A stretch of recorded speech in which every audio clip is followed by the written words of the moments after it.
from the All Indiana Podcast Network. It's time for real conversation about the real issues that affect our communities. Poverty, education, equality, and more. This is Real Talk. Real Talk with Reverend Charles Harrison. Thank you so much for joining us today on Real Talk with Reverend Pastor Webster Sr. and Reverend Charles Harrison. And this is a weekly podcast that we have that we really try to deal with the real issues that are affecting Americans every day, not just residents in Indianapolis, but we try to talk about local issues, national issues, and global issues. Welcome, Pastor Webster. Well, thank you, Pastor Harrison. It is Friday. Friday's always good for you and I both because we know the weekend is right around the corner. He died on Friday, but he got up Sunday morning. And the morning is just around the corner for us, so I'm glad to be here. Today, Pastor Webster, I want to really talk about an issue that sometimes we don't talk about really publicly, but sometimes we talk about this issue privately, and certainly as a father, and you are a father of children who are millennials, and I have Gen Z, and sometimes in the conversation at home or when we're having family conversations, even with the larger family conversations, and we're really talking about issues that really impact the Black community. It is in those family gatherings, when me and my wife were talking with our children, that we really began to see some of the cultural differences based on generations. As a pastor, I sit in my church, really when it comes to the issues of the Black family, marriage, policing, crime, and violence, and then a lot of the cultural viewpoints today certainly are dramatically different from how I was raised and how I view things. And I feel like today we could have this real serious conversation, about some of these cultural issues. And I know several years ago when we had the whole George Floyd incident where, he basically was murdered by those police officers, I found myself on social media engaging in conversations with a number of Blacks of various ages, and that I was really supportive of those officers being arrested and prosecuted. I was really in support of better training for police officers in dealing with the whole issue of inequities and how sometimes Blacks are treated by some officers in a disrespectful and sometimes inhumane way.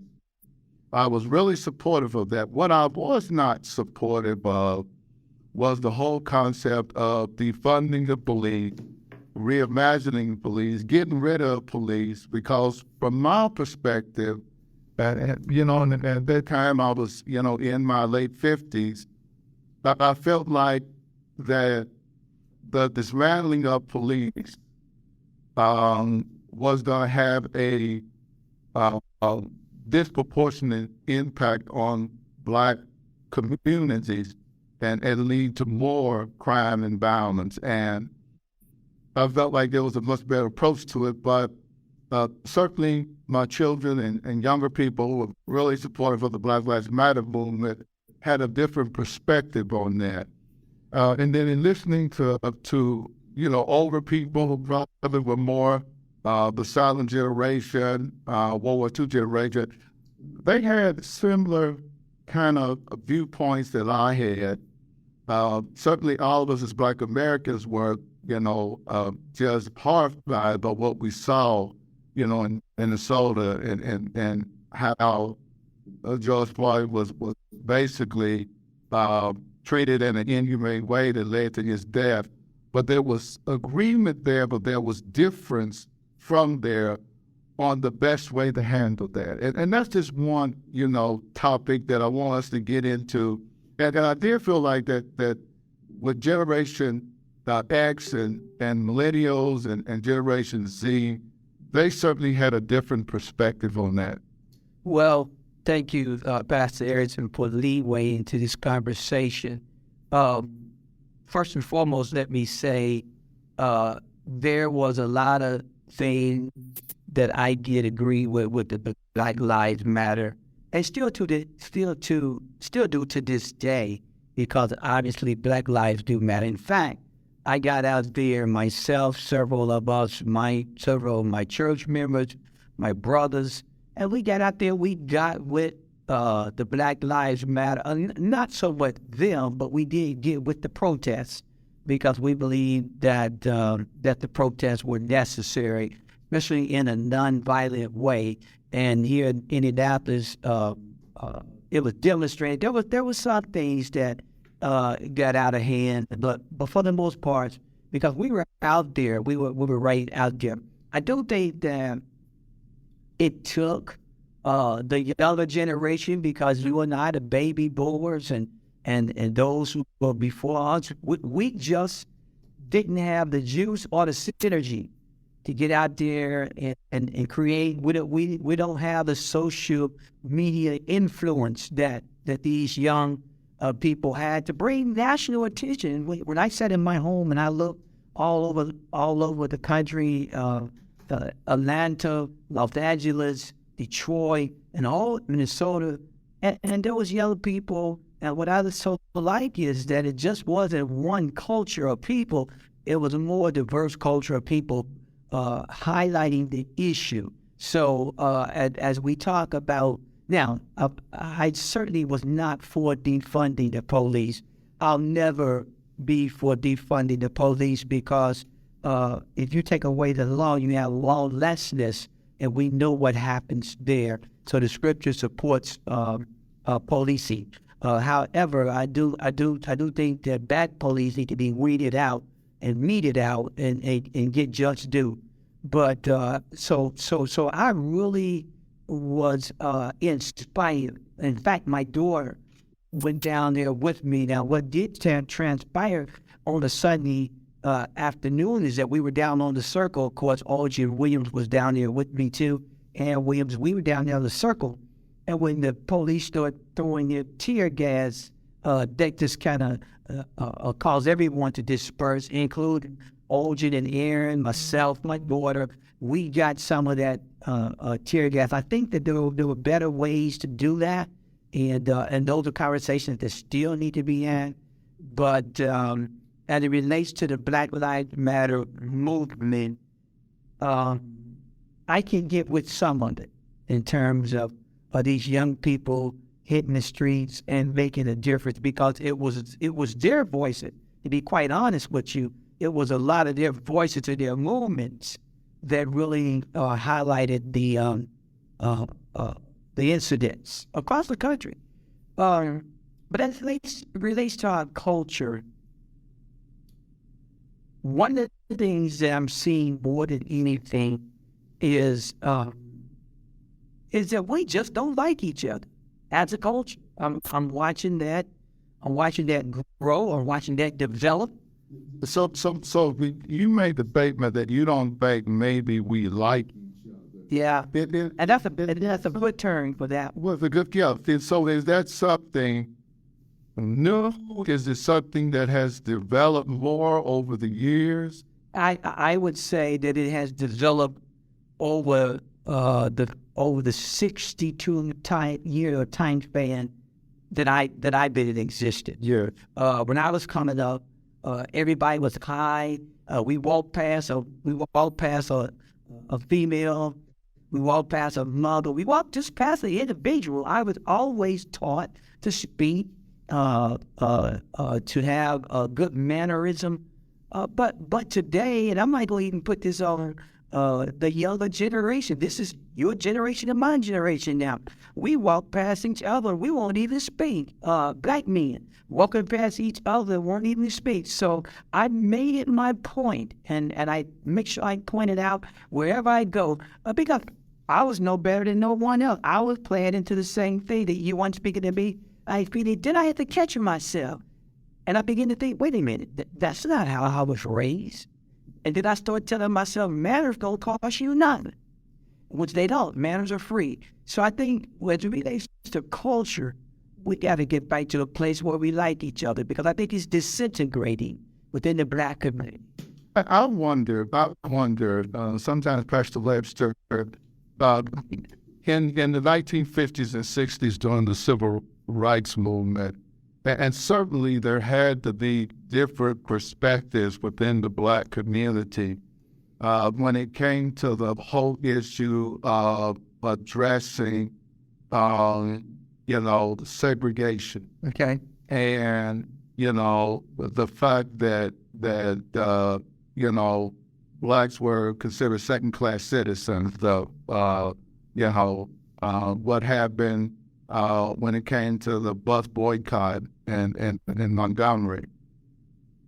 I wonder were there similar generational differences, and how did Dr. King, them, and other Black leaders deal with those when it came to addressing the issues that Black people faced at that time, which would require certainly the mobilization of Black people to address those issues together if there was going to be any positive movement made. And there were other cultures that came in, because I felt like that in some of the issues that we're talking about today, when it comes to what's leading to the social ills within Black America, I'm not sure there's much conversation happening among generations of Blacks to how do we best address these issues that we are facing, rather than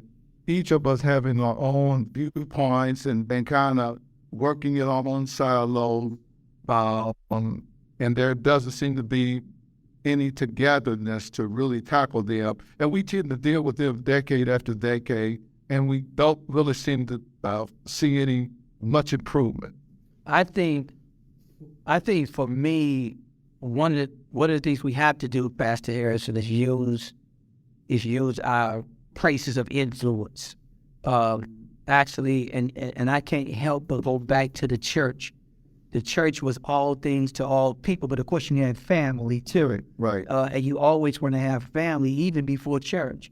And so I think that it's got to start right there in the family, teaching our children family values and getting back to family values, getting back to teaching them the basic principles of respect for each other.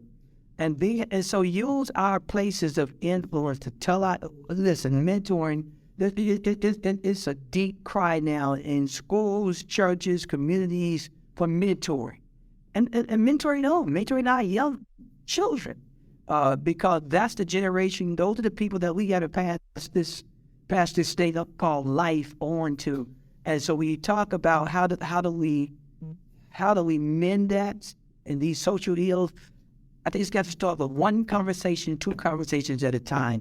But what we're doing now, talking about it, we're on a public podcast talking about the ills of our community, and we got to get back to the love and the respect of one another. A man got to teach his son how to respect a woman.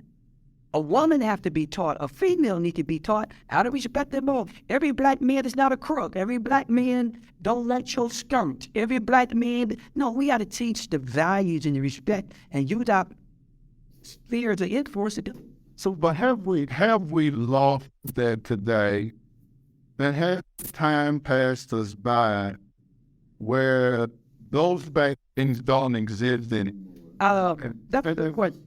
Sometimes I'm 62 too, and been on the planet a little over 62 years.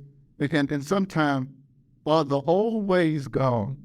And how do we adjust in this new era, this new time? Look, you asked a great question. Are the old ways gone? Well, if you read in the familiar book of Jeremiah, The good Lord said, told the children of Israel to ask for the old path, that you may walk therein. And I certainly believe that until you and I and parents get back to teaching our children the old path of respect, values, morals, a sense of pride of who we are. Look, your grandfather and my grandfather worked with bib overalls and shiny black spit shoes, went down in that cotton field, picked that cotton for Mr. Jill and baled it up. But on Sundays, they washed those same overalls and that same white. I'm not telling you what somebody told me. I'm telling you what my mother told me. And it gave them a sense of value. Man, we have everything today, and we don't have a sense of value. Well, that's true. And some of the conversations that I'm talking about, it seemed to me, we used to have those conversations in the church. Okay. In the community, the barbershop, the beauty salon where women would gather in a lot of community spaces. We would have these kind of conversations and understanding, that we had to find some kind of common ground and we were going to move forward as the people today. And I'm not for sure we're having those kind of conversations. We tend to go at each other and rather than try to come together, I have my position, you have your position. We're not trying to change, our position, and we're going to do things our way, but also we tend to go at each other. Pastor Harrison, the media is good for a lot of times showing the negative, right, and not the positive. But just like those bones that were rumbling in Ezekiel 37, and they start to come together, they start turning a little bit. I can see some of the bones rumbling in our communities, in our culture. I can see some of that. But case in point, I was glad to learn, happy to learn that some barber shops and some barbers have moved into the school buildings, and they're having a barbershop talk in the school buildings. They're offering some of these students who otherwise would never have a mentor. They're offering them mentorship. They are offering them free haircuts. In particular, I'm talking about Washington High School, my own alma mater. There are those who are cutting hair. They're right into those dots. Right. So I see some of the bone rumbling, but it's got to be more. More have to be done. Yeah. When we talk about the issues, so we talk about policing, the family, and I think it is an important conversation for us to have. And I often wonder, as a pastor, the family looks different today. It is what it is today. And how do we strengthen the family so that every family has an opportunity to experience the American dream, if you want to call it that, or live a good family life, and the struggle is not there.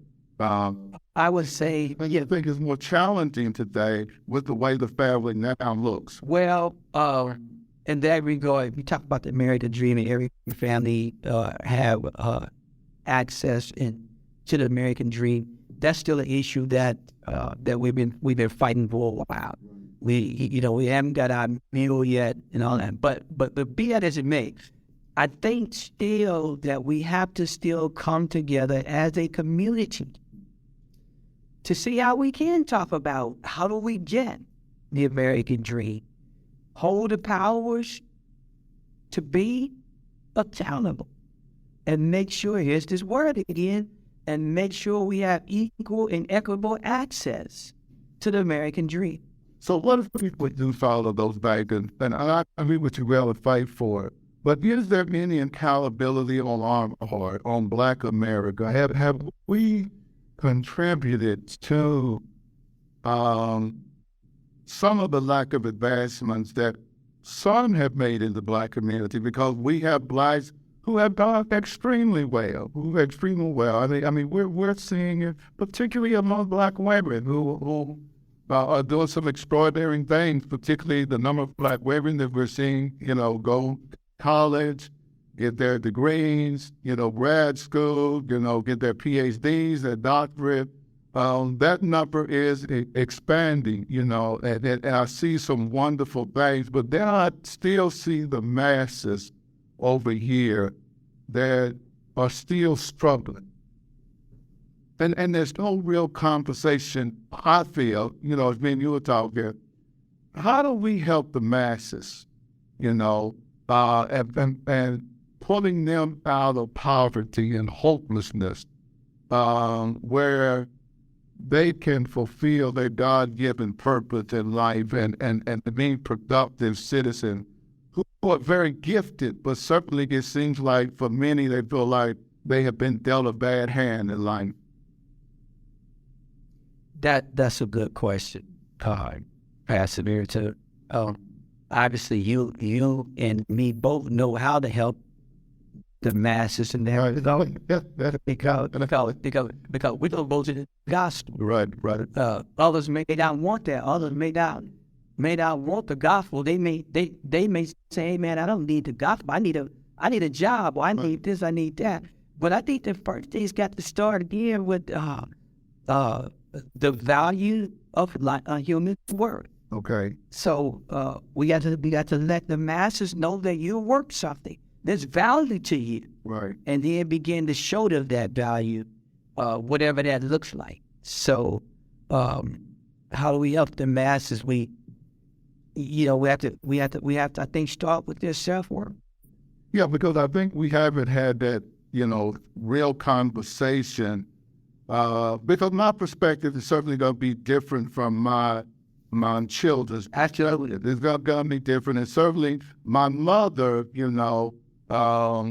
who's in her 80s, is going to have a different perspective based on her experience in life and what things were like when she grew up. And I'm just amazed that as she tells more stories about her upbringing, I'm learning more things. And I tend to admire her even more because of what she was able to overcome, because of what she said she was not going to allow herself to become. You see, Pastor Harrison, look, when we talk about helping the masses, obviously it starts with education and then economic job opportunity. Okay, but if we don't get to the heart, that's why I say self-worth and value. If we don't get to the heart to help the masses with, and I would say transformation, and transformation really starts with education. But education starts with salvation. So here we are again. We right back to the salvation of the masses, and I think the masses. And how do you help them? You got to offer them salvation. Then from the salvation comes the education, and the education, comes transformation, so that they can be transformed out of the poverty and the lack of opportunity, because if we can give them $40 an hour paid job, but if there's no salvation, then leads to transformation, and we still right there on this. Well, and I think what you're saying is true, because I'm thinking in terms of when I was growing up, I think, what were the values in our community? First, God, family, the church, and accountability. Yeah. Those were the values that tended to drive, our community, and but those are not, I would contend, the foundations of Black America today. Well, I like that you said accountability. You had to those other windows there. Right. I think one of the problems I see today that we're not holding each other accountable now, especially especially our family, without holding our children accountable, without holding those that are in a position that can help us account. So accountability is major. We got to be able to synchronize our voice in a unified way and hold people accountable. Accountable is major. But I wonder how we began to do that as we talked about this issue in police crime and violence. Certainly, my perspective on crime and violence, I believe is rooted and grounded in my upbringing. I think I'm a byproduct of how I was raised, and certainly I think there was a part of the religious values that was a part of the foundation, I believe, of Black America when we believe in law and order. Yeah, always. Now look. This might not, others may not like this, but to be quite honest with you, I think all of us are a byproduct of how we are raised, whether it's a Gen X, Y, Z, whatever. We are byproducts of how we are raised. Right. And if I'm just raised with no, I brought you into this world of, I'm not teaching you values. I'm leaving you. A case in point. And this wasn't in the Black community. This was in the white community. I was watching the news last night. Me and my wife both, and I think it was Kokomo, where a 6-year-old was at home with his 4-year-old, and the mother and the father had left the children alone. Thank God DCS stepped in, took the kids, and when they gave the interview to the parents said that they didn't want to wake the children because they cried too much when they were awake. So they left it home. Neither to say they were on drugs, but the point is that all of us is a byproduct of how we were raised. And if we were raised with values and systems, core values, then you're going to get a Charles Harris. Now, that's not to say that Charles Harris or Terry Webster, we got out here, done some of the crazy and wild things too. Right. But we still had core values. Right, yes. And so I think all of us are product of how we were raised to the point today. 80% of single parents are raising children and boys. And so you have to look byproduct of how we were raised. So how do we begin, I think, I've been thinking about this, begin to have these kind of larger conversations with each other, and then we have talked about certainly bringing younger voices on this podcast to have these conversations with them, to be able to find areas of common ground for the betterment of the masses of people. Well, you asked a good question. So look, I'm going to go to the school board, put on my school board hat. Okay. So one of the things we have done in this on the school board is had more conversation with our community. So we are on our third forum where we ask our parents, our students. We even had a forum last Tuesday where we allowed the students from grade school, elementary to high school. We gave them questions. We allowed them to come and tell us what they don't like about school, right? What they do like about school. How can we better it? And so I think that we got to start right with town hall meetings. People got to take off their professional hats. Now, obviously, it's got to be led and guided by someone, and it's got to be facilitated by someone. But we got to take off all of our somebodyness, because if you really want to know the truth, Pastor Harrison, who's suffering the most, and I think all of us see this, right? And we act as if we are oblivious to it. But it breaks my heart every night to see black on black crime, people killing each other. And when you look at the dust, it ain't no scuttlebutt about it. It's up. And so we gotta get back to talking about how do we curb this. I think it starts with good conversation. But that is such a hard conversation for us to have. I just, It's hard, but it's not hopeless. Well, I think it may not be. It's hard, and we tend to get very defensive about that conversation. That somehow, when we engage in this conversation as Black people about Black-on-Black violence, for some, they see it as an attack by Blacks against Blacks.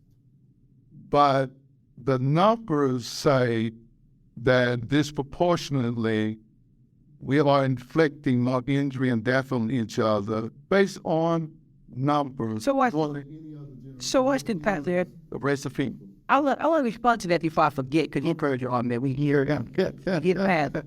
So how can, and I guess they could, but how could anybody that watch the news night after night and see what's happening in our communities, and we don't even need data from IUPUI or Bloomington or Ball State. Right.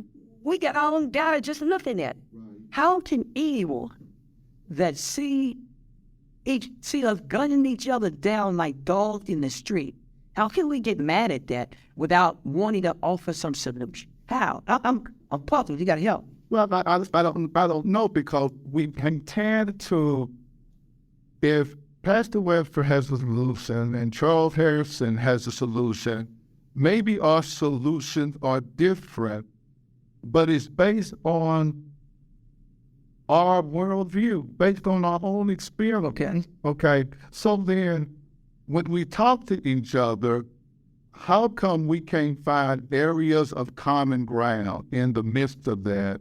We both understand it's a problem, but we have different perspectives on how to resolve it, and I believe there is no one way to resolve it. Absolutely. I believe that there's no one silver bullet, but we don't seem to be able to even get there. And I do think some of it's based on by generational value, how we were raised. Generational disconnect? Yeah, because when me and you was kids and we were acting up in the neighborhood, in most communities, everybody had a right to say something to us. So everybody was holding us accountable. Our neighbors were holding us accountable, extended family, that was the world that we grew up in, and we understood that there were certain lines that you could not cross in the community, because it wasn't tolerated. So you knew what those lines were.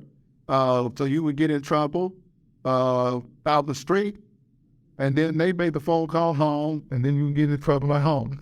Absolutely. And, that's the way it was. The same way at school and church.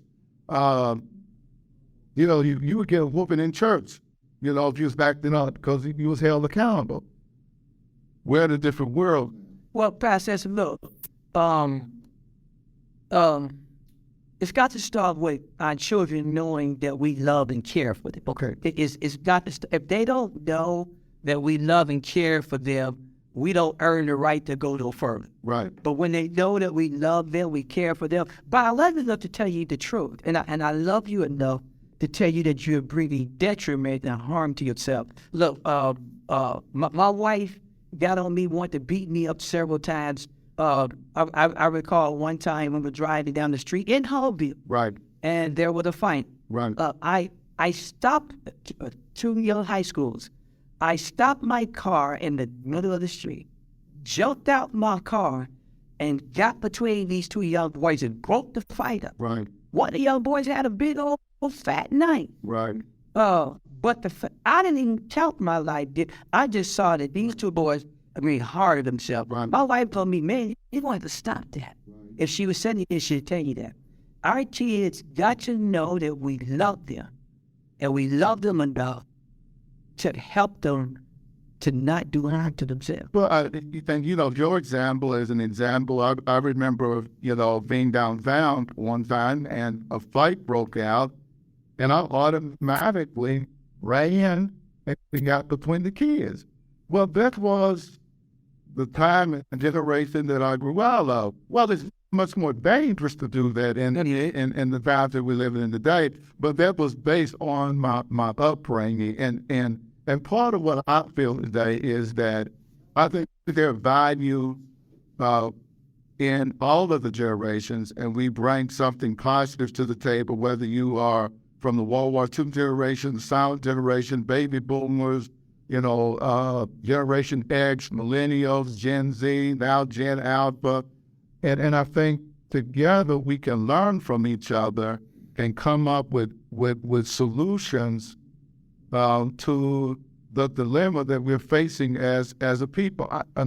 Maybe I don't fully understand the dynamics of what people are facing today, and certainly I want to hear from the millennials and Gen X and Gen Z. But I think they can learn from me too. Yeah, and I think it would be good to get them to the table and have as many conversations as you can with them. That's another one of those things we can do. As you heard me say, our school board, our shoulders were broad enough to say to our student body, y'all come and tell us what we're doing or what we're not doing, or what would y'all like to see done. We got to be broad enough to have those conversations. At the same token, understanding that there are principles and guidelines still that we follow, and we just ain't gonna go over the bridge with everything, but we do want to hear y'all. I agree with you. I agree with that. These are conversations I hope that we can begin having, and maybe people like you and me and others, community leaders, can begin to have some of these conversations here in Indianapolis and maybe as other cities are having across the country, so that together we can begin, to try to tackle these social ills that many in our community are facing, and what we are ourselves facing today. I want all of our children to be safe. I want all of them to be educated. I want every family to be prosperous and to do well and not have to struggle. I want good police departments. I want good policing in our neighborhoods. I want all of that, but I think we can get there, but I think it's going to take all of us working together to get there. I do agree. It's going to take religious leaders. It's going to take municipalities. It's going to take school systems. It's going to take all of us to get there. How fast do we get there? I don't know. But what I do know, and what worked for us can work for the value that is. Technology, all that changes. My mother was in the cotton field, and she didn't know anything about an iPad. And in fact, what's funny is that my granddaughter is 9 years old. My mother's 92. Well, about last year, my granddaughter was able to order a whole outfit and a whole lot of things up to $900 worth, and got to my son's front door. And my mother said, wait a minute. She said, if this little girl, 10 years old or 9, can order something off the internet, she said, wait a minute, I'm 92. My mother said, that's challenge, sir. So my mother went and ordered her some herbals off the internet and was successful. So there's things that we can learn from them, but at the same time, there's the values and the core values that they need from us. Further so true. That is so true. Well, thank you so much for joining us today on this conversation with Terry Webster Sr. and Reverend Charles Harrison. We try to have these real conversations, and we've got to start inviting people to join us, Pastor Webster and I, in having these conversations, and we want you to be a part of it. Someone sent me something on social media and said we need to have interactive conversations where they can take part in those conversations with us. So I don't know technology, but we will figure it out so that we can have more dialogue and have sort of like a radio call in, like they used to do at 8. Yeah. I would appreciate that so they can fire back at us, and it could be organic and on the spot. Yeah, that's true. Well, thank you so much for joining us today on Real Talk. Join us again as we bring more real talk about the real issues that affect our community here in Indianapolis and across the country. Be sure to follow us on Facebook, to share this podcast on your Facebook page or Twitter, or whatever other social means you may have to do that. But thank you again for joining us today on Real Talk, and we pray that you have a blessed day and a blessed week. This is Real Talk with Reverend Charles Harrison. Be sure to like and subscribe to this podcast. And be sure to check out other great podcasts on the All Indiana Podcast Network. Online now at allindianapodcast.com.